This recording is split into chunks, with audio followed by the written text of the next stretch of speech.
The North Carolina Republican has served as a U.S. Army Green Beret, and it's his first time in elective office. He talks here about his military career and what he plans to bring to Congress.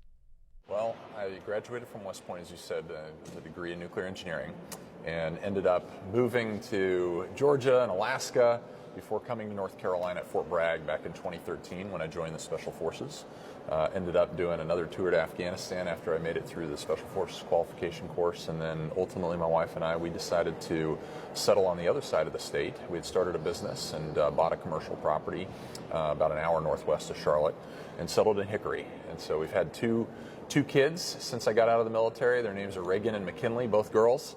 And we just absolutely love Hickory. We love Western North Carolina. It's been a great place to raise a family. Tell us more about your original family, younger years. Where did you grow up? And what was your family life like? I grew up splitting time between San Diego and a small town in western Wyoming called Pinedale. And went to school and played sports in San Diego, but spent about a month in the winter and all summer up in Wyoming, where my dad was from. But ended up getting the appointment to West Point out of high school in San Diego, and then never looked back. Never went back. So I got to North Carolina as fast as I possibly could get there. When did politics first enter your mind as a potential career? As far as a career, it never entered my mind until the fall of Afghanistan. It did enter my periphery while I was at West Point. Obviously, you have a number of very senior military officials. Certainly you have presidents come, both current and former. During my time, I had President Bush and President Obama at the time.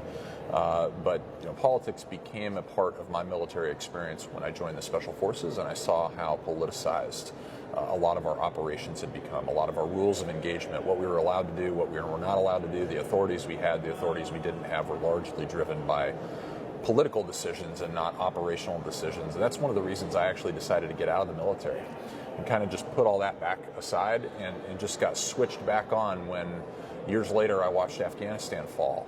And I knew that that was a horrible event in our nation's timeline, arc of history, and that it very likely condemned the next generation of Americans to combat. And it didn't have to happen that way, and I'd like to do everything that I can possibly do to avoid that moving forward. Tell us more about your ideology or political thinking. Were you always a Republican?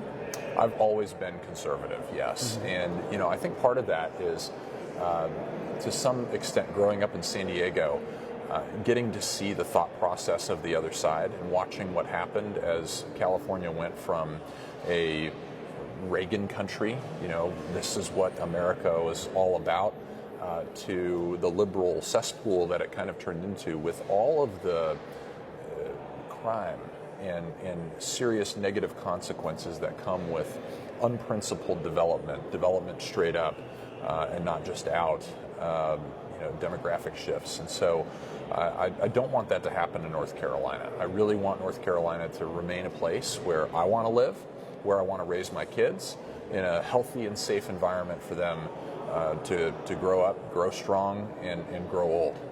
You hold the seat once occupied by Congressman Patrick McHenry, Republican in North Carolina, who actually served as Speaker of the House for a short period of time a couple of years back. Do you know him?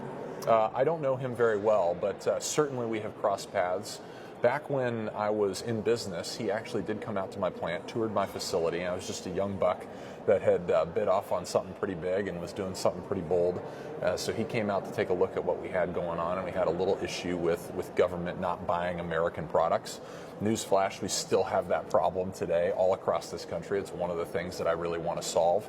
No, largely that was the extent of our interaction was during my time in business there. But he's been very helpful along the way. To me, he's got some great pieces of advice. When I swore in up here, he brought in a big old box of Chipotle because he knew that I was going to be so busy that I wouldn't have any food. And the piece of advice that he gave to me was, hey, if they tell you that something starts on time here, it's not going to start on time. And so I would say largely he's been correct. We talked about your long career in the military, now in Congress, public service. What is it about service that drives you? I think it's something that's just bigger than yourself. And number one, service is a calling. There's no question in my mind. Every time that I have been asked to step up to serve, it has truly been a calling on my life.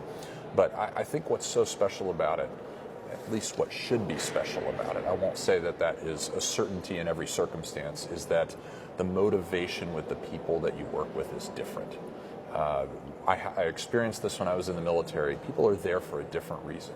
They are not there for themselves. They are there for something, a purpose that is much larger than themselves, often under circumstances that are way outside of their control. And in business, it's very different. Everybody's there for themselves.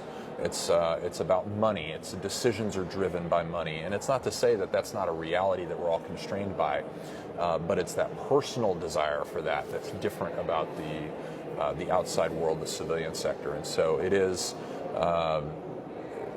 public service should be something that we aspire to do for a certain period of our lives. Do the very best job that we can possibly do for one another, achieve some really solid outcomes that set the conditions for our country to be on a sound trajectory, and then get out and go do something else. I think that's what our framers intended.